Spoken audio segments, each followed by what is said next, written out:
भगवान विष्णु का आशीर्वाद। अवतार की खोज। कई सदियों से भगवान विष्णु ने अपने अवतारों के माध्यम से मानवता की रक्षा की थी। उनकी नीवें अवतार भी उनके भक्तों के प्रति अपनी विशेष स्नेह भावना का प्रतीक थे। इस कहानी में हम देखेंगे कि भगवान विष्णु का एक नया अवतार कैसे प्रकट होता है और उनके भक्तों द्वारा उनकी खोज कैसे की जाती है। बहुत समय पहले की बात है। एक गांव में एक साधु आया। उसका नाम धर्मदास था। धर्मदास ने साधना की गहरी और निष्कलंक सेवा की थी और उनका आत्मा में भगवान विष्णु के प्रति गहरा भक्ति था। उन्होंने गांव के लोगों को धार्मिक शिक्षा दी और उन्हें भगवान विष्णु के प्रति अपनी भक्ति में जुटने के लिए प्रोत्साहित किया। एक दिन धर्मदास को एक स्वप्न आया। उन्हें एक अद्भुत स्वरूप में भगवान विष्णु का संदेश मिला। भगवान विष्णु ने कहा, धर्मदास, मैं फिर से मानव स्वरूप में प्रकट होने का निर्णय किया है, लेकिन मेरी यह अवतार विशेष होगा। तुम्हें मेरे अवतार की खोज करने का कार्य सौंपा गया है। धर्मदास ने भगवान विष्णु के आदेश का पालन करने का संकल्प किया और उन्होंने गांव के लोगों को इस बड़े खोज के लिए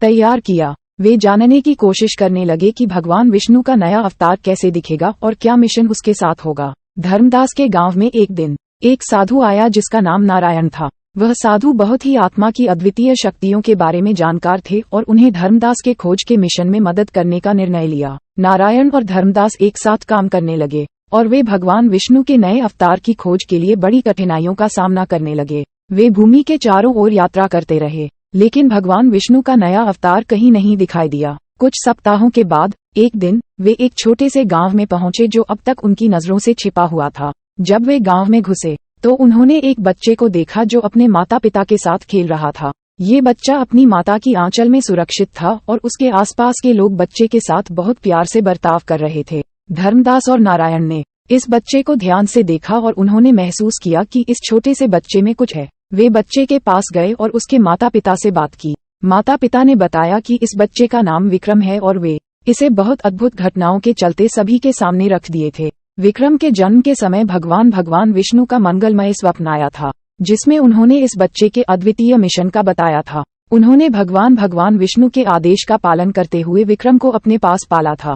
धर्मदास और नारायण ने ये सब सुनकर विक्रम के माता पिता को सही मार्ग पर चलने की सलाह दी और उन्हें भगवान विष्णु के अवतार के रूप में विक्रम को मानने की सलाह दी। वे भी धर्मदास और नारायण के साथ चलने का निर्णय लिया और विक्रम के साथ यात्रा पर निकले। विक्रम की खोज में धर्मदास, नारायण और विक्रम ने कई अद्वितीय घटनाओं का सामना किया। वे भगवान विष्णु के नए अवतार के रूप में कई मान्यता और श्रद्धा से देखे जाने वाले स्थलों पर पहुंचे, लेकिन उन्हें भगवान विष्णु को नहीं मिला। एक दिन उन्होंने एक पुराने मंदिर का पता लगाया जो गांव के पास छिपा हुआ था। जब वे मंदिर में पहुंचे तो वे देखा कि वहां एक प्राचीन मूर्ति रखी गई थी, जिसमें एक बच्चे का रूप दिखाई देता था। उस मूर्ति के पास एक पुरानी पुस्तक भी थी, जिसमें भगवान विष्णु के अवतार के बारे में जानकारी थी।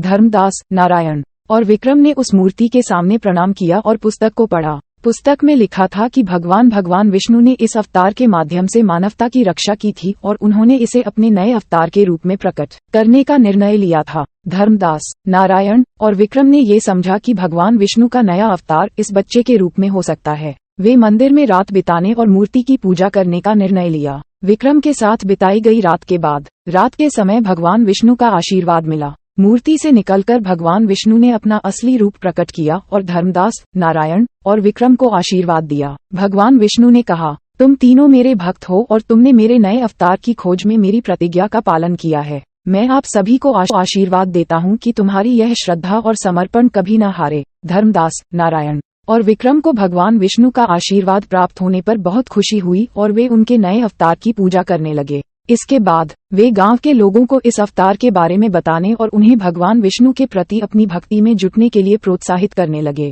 इस प्रकार भगवान विष्णु का नया अवतार धर्मदास, नारायण और विक्रम के माध्यम से प्रकट हुआ और वे उनके भक्तों के लिए एक प्रेरणा स्रोत बने। उनकी श्रद्धा और समर्पण ने मानवता को एक नए आदर्श की ओर ले जाया और भगवान विष्णु की कृपा से सभी को सुख और